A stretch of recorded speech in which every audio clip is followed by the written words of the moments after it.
Assalomu alaykum qadrli ko'pkari muxlislari va nihoyat 2 kunlik zomindagi hamma orzu qilib kutgan chempionat ko'pkari o'z nihoyasiga yetdi. Bu ko'pkari o'ziga xos qahramonlar va muhokamalarga sabab bo'ldi. Sababi oddiy. Bu 2 kunlik ko'pkari O'zbekistonda chempion polvonlaridan biri Ruslan polvonsiz o'tdi. Va o'z-o'zidan qanaqadir fayzi qochdi. Chunki Ruslan polvonga ham o'rganib qolgan ekan. Mayli, u Ruslan polvon keyingi mavzu. Xo'p, 2 kunlik ko'pkari bizga nima berdi? Kechagi kun, birinchi kungi uloq ko'pkari. Birinchi kungi uloq ko'pkari ajoyib shiddatli va muhokamali bo'ldi. Bunga sabab kechagi kunning asosiy qahramonlaridan biri va anti qahramoni Bobur Shoh polvon. Bobur Shoh polvonga hech qanaqa e'tiroz yo'q. Bobur Shoh polvon haqiqatda polvon, O'rta Osiyoda bir xil chopib yurgan polvon, lekin kecha dron kadriga shunaqa bir vaziyat to'g'ri keldiki, yoqimsiz. Bobur Shohga, bo'lgan Bobur Shohni darajasidagi polvonga qanaqadir yarashmagan holat.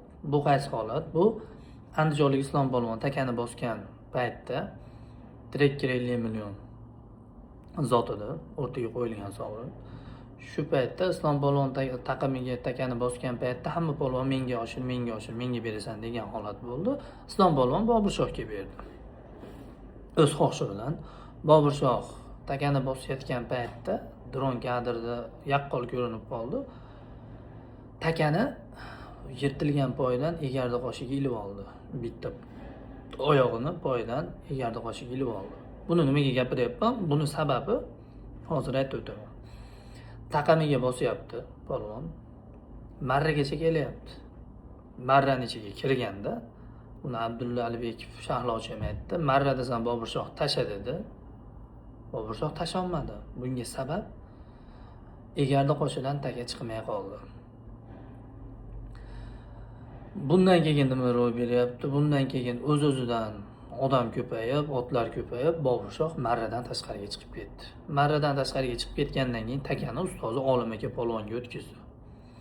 Olim aka takani bosayotgan paytda qirg'izistonlik mehmon polvonlar bilan o'zaro ziddiyat kelib chiqdi. Bu yaqqol ko'rindi. Bu keyinchalik dronni uzib boshqa kadrga o'tib ketdi.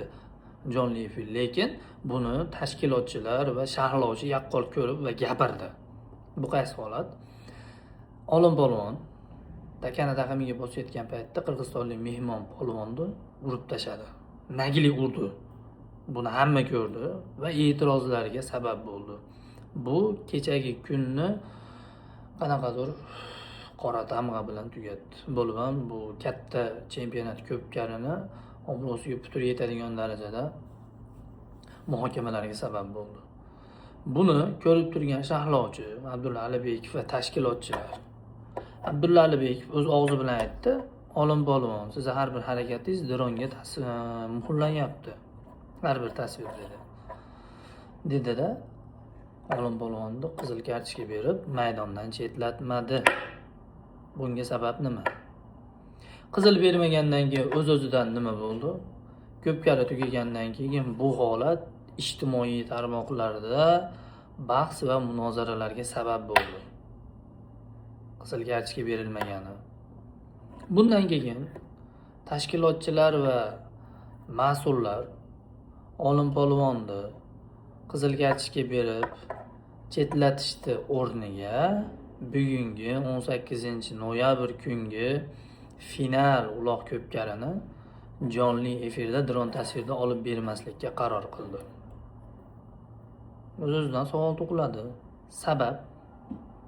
Sabab qaysidir polvonni qilgan xatosini bu yoqdagi musofirda yurgan yoki ko'pkariga kelolmagan muxlislarni jonli efirda ko'rishdan taqiqlashmi maqsad? Qaysidir polvon qilgan ishiga jazolanish o'rniga bu yoqda ko'pkari muxlislari jazolanyapti. Bu o'ziga xos savol tug'diradi. Bu degani Zomin Oqtoshdagi shunaqa katta uloq ko'pkarilar shunaqa nohaqligi bilan o'tadimi har doim? Bunga endi javobni Abdulla Alibekov yoki mas'ullar javob beradi. To'g'ri, bu gapimdan keyin menga qanaqadir negativ fikr bildirishi mumkin. Qaysidir odamlar bu mayli, uni shaxsiy fikri, lekin meni shaxsiy fikrim qaysidir u polvonga qizil kartochka bermaganida emas bu yerda gap. Bugungi kundagi asosiy uloq ko'pkari kadri dron tasvirida jonli efirda namoyish etilmaganida. Nimaga kecha namoyish etilgan tasvir bugun etilmadi?